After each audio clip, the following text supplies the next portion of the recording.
El progreso del peregrino. John Bunyan. Los peregrinos se encuentran con ateo, a quien resisten con las enseñanzas de la Biblia. Pasan por tierra encantada, figura de la corrupción de este mundo en tiempos de sosiego y prosperidad. Medios que se libraron de ella. Vigilancia, meditación y oración. Poco trecho había andado en su camino, cuando percibieron a uno que avanzaba solo, con paso suave, y al encuentro de ellos dijo entonces: Cristiano, ahí veo uno que viene a encontrarnos con sus espaldas vueltas a la ciudad de Sión. Esperanza. Sí, le veo. Estemos apercibidos por si es otro adulador. Habiendo llegado ya ellos, ateo, tal era su nombre, preguntó a dónde se dirigían. Cristiano: al monte Sión. Entonces ateo soltó una carcajada estrepitosa. Cristiano: ¿por qué se ríe usted? Ateo: me río al ver lo ignorantes que sois en emprender un viaje tan molesto, cuando la única recompensa segura con que podéis contar es vuestro trabajo y molestia en el viaje. Cristiano: pero ¿le parece a usted que no nos recibirán allí? Ateo: ¿recibir? ¿Dónde? ¿Hay en este mundo lugar que soñáis? Cristiano: pero lo hay en el mundo venidero. Ateo: cuando yo estaba en casa en mi propio país, oí algo de eso que decís y salí en su búsqueda. Y hace 20 años que lo vengo buscando sin haberlo encontrado jamás. Cristiano: nosotros hemos oído y creemos que lo hay y se puede hallar. Ateo: si yo no lo hubiese creído cuando estaba en casa, no hubiera ido tan lejos a buscarlo. Pero no hallándolo y a existir tal lugar, seguramente lo hubiera encontrado, porque lo he buscado más que vosotros. Me vuelvo a mi casa y trataré de consolarme con las cosas que en aquel entonces rechacé por la esperanza de lo que ahora creo que no existe. Cristiano, dirigiéndose a Esperanza: ¿será verdad lo que este hombre dice? Esperanza: mucho cuidado, este es otro adulador. Acuérdate de lo que ya una vez nos ha costado el prestar oído a tal clase de hombres, pues que no hay ningún monte Sión. ¿No hemos visto desde las montañas las delicias, la puerta de la ciudad? Además, ¿no hemos de andar por la fe? Vamos, vamos, no sea que nos venga otra vez el de látigo. No olvidemos aquella importante lección que tú deberías recordar. Cesa, hijo mío, de oír la enseñanza que induce a divagar de las razones de sabiduría. Deja de escucharla y creamos para la salvación de nuestras almas. Cristiano: hermano mío, no te propuse la cuestión porque dudara de la verdad de nuestra creencia, sino para aprobarte y sacar de ti una prenda de la sinceridad de tu corazón. En cuanto a este hombre, piense, yo sé que está cegado por el Dios de este siglo. Sigamos tú y yo, sabiendo que tenemos la creencia de la verdad, en la cual ninguna mentira tiene parte. Esperanza. Ahora me regocijo en la esperanza de la gloria de Dios.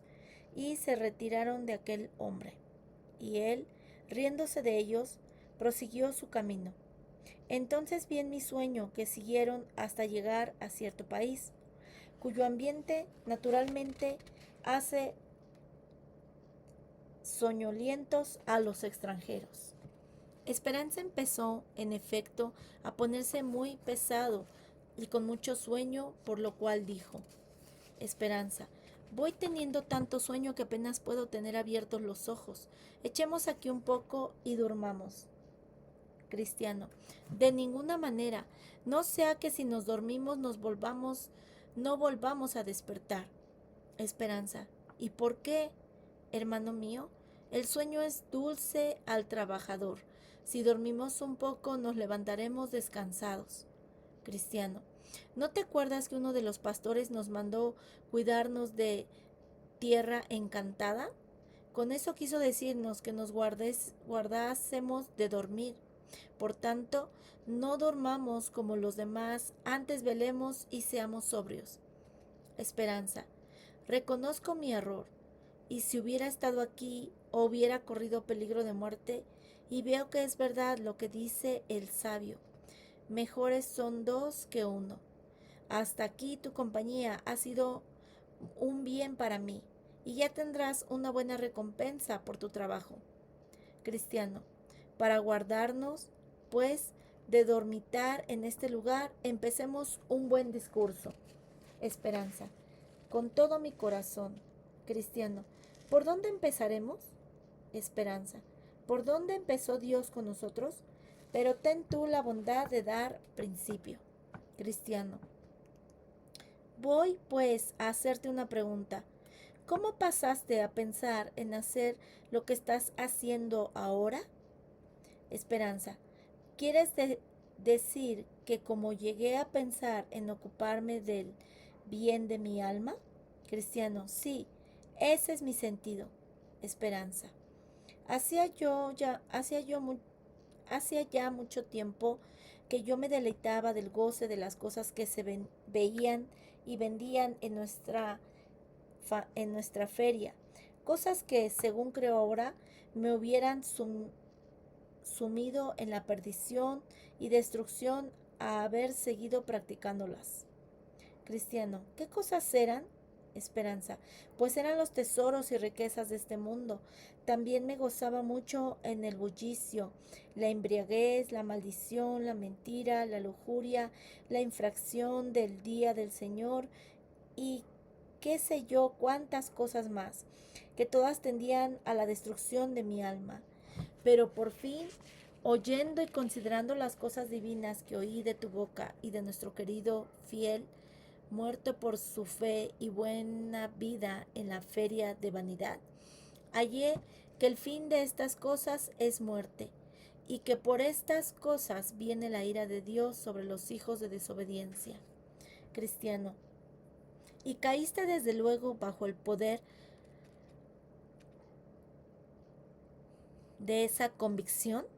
Esperanza, no quise desde luego reconocer la maldad del pecado ni la condenación que le sigue. Antes procuré, cuando mi mente empezaba a estar conmovida con la palabra, cerrar mis ojos a su luz. Cristiano, pero ¿por qué así resistías a los primeros esfuerzos del Espíritu bendito de Dios? Esperanza, las causas fueron, primero, no sabía que aquella era la obra de Dios en mí. Nunca pensé que era la convicción de pecado por donde Dios empieza la conversión de un pecador. Segundo, todavía era muy dulce el pecado a mi carne y sentía mucho tener que abandonarlo. Tercero, no acerté a despedirme de mis amigos, de mis antiguos compañeros, cuya presencia y acciones me eran tan gustosas. Cuarto, eran tan molestas y terroríficas las horas en que sufría por estas convicciones que mi corazón no podía soportar ni aún su recuerdo. Cristiano, es decir, que algunas veces te pudiste desembarazar de tu molestia. Esperanza, ciertamente, pero nunca no del todo, así que volvía otra vez a estar tan mal y peor que antes. Cristiano, ¿qué era lo que te traía una y otra vez los pecados a la memoria? Esperanza, muchas cosas, por ejemplo, al encontrar simplemente a un hombre bueno en la calle, al oír alguna lectura de la Biblia, el simple tener un dolor de cabeza, el que algún vecino estaba enfermo o el oír tocar la campana ha muerto, el mismo pensamiento de la muerte, el oír referir o presenciar una muerte repentina, pero sobre todo el pensar en mi propio estado y que muy pronto iba a complacer iba a comparecer a juicio. Cristiano, ¿y pudiste alguna vez sentir alivio del peso de tu pecado cuando de alguno de estos modos se te hacía presente? Esperanza. Al contrario, entonces tomaba más firme posesión de mi conciencia, y el solo pensar en volver al pecado, aunque mi corazón estaba vuelto contra él, era doble tormento para mí. Cristiano, ¿y cómo te arreglabas para ello? Pensaba en que debía hacer esfuerzos para enmendar mi vida, porque de otra manera era segura mi condenación. Cristiano, ¿y lo hiciste? Esperanza, sí, y rehuía no solo de mis pecados, sino también de mis compañeros de pecado, y me ocupaba en pláticas religiosas como orar, leer, llorar por mis pecados, hablar la verdad a mis vecinos, etc. Tales cosas hacía y muchas más que sería prolijo y difícil enumerar. Cristiano, ¿y te creías ya bueno con eso? Esperanza, sí, por un poco de tiempo, mas muy pronto volví a abrumarme mi aflicción, y eso a pesar de todas las reformas. Cristiano, pero ¿cómo así? ¿Estando reformado? Esperanza, varias eran las causas para ello. Yo recordaba palabras como estas: todas nuestras justicias son y trapo de inmundicia. Por las obras de la ley, ninguna una carne será justificada. Cuando hubierais hecho todas estas cosas, decid: siervos inútiles somos. Otras muchas por este estilo. Tales palabras me hacen andar así. Si todas mis justicias son trapos de inmundicia, si por las obras de la ley nadie puede ser justificado, y si cuando lo hayamos hecho todo aún somos inútiles, es necedad pensar que llegar al cielo por la ley. Además, anduve así. Si un hombre adquirió una deuda de 1,000 pesos con un comerciante, aunque después pague al contado todo lo que lleve, sin embargo, su antigua deuda queda en pie y sin borrar en el libro, y cualquier día el comerciante podrá perseguirle por ella y echarle a la cárcel hasta que la pague. Cristiano, ¿y cómo aplicaste esto a tu propio caso? Esperanza, pensé de la manera siguiente: por mis pecados he adquirido una gran deuda con Dios.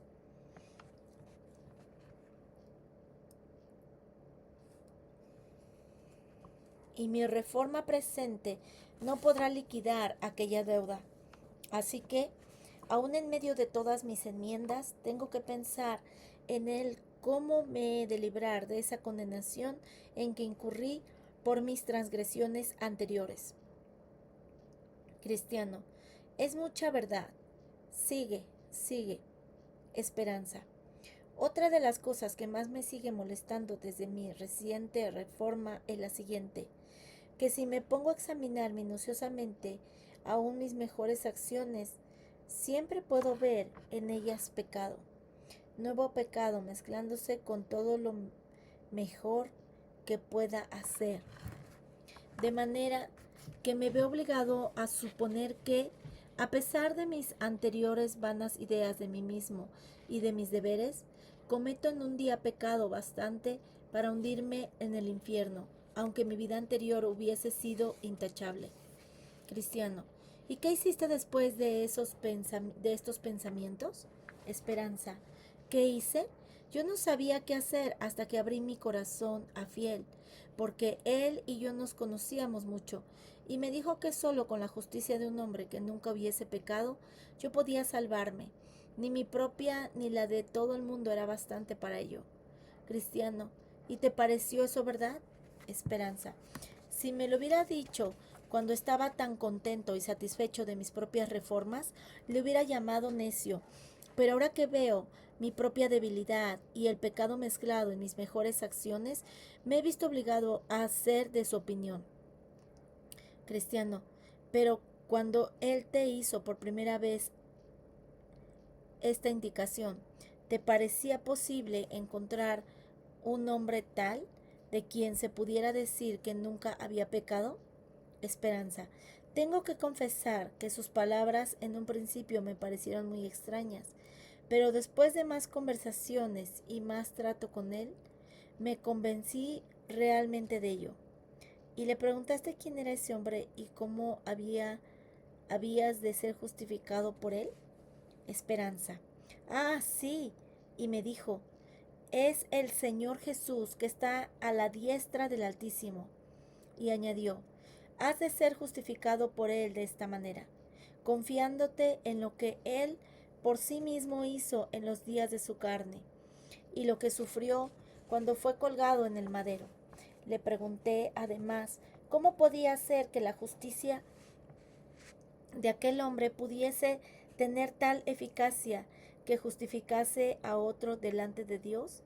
Y me dijo que aquel era el día poderoso, y que lo que hizo y la muerte que padeció no eran para sí mismos, sino para mí, a quien serían imputados sus hechos y todo su valor al crecer en él. Cristiano. ¿Y qué hiciste entonces? Esperanza. Hice objeciones contra la fe de esto, porque parecía que el Señor no estaba dispuesto a salvarme. Cristiano. ¿Y qué te dijo fiel entonces? Esperanza. Me dijo que fuera él y viera. Yo le objeté. Esto sería en mi presunción. Él me contestó que no, que había sido invitado a ir. En esto me dio un libro que Jesús había dictado, para animarme a acudir con más libertad, añadiendo que cada jota y tilde en él estaban más firmes que el cielo y la tierra. Entonces le pregunté qué era lo que debía hacer para acercarme a él, y me enseñó que debía invocarle de rodillas. Debía implorar con todo mi corazón y mi alma al Padre a que revelase a su Hijo en mí.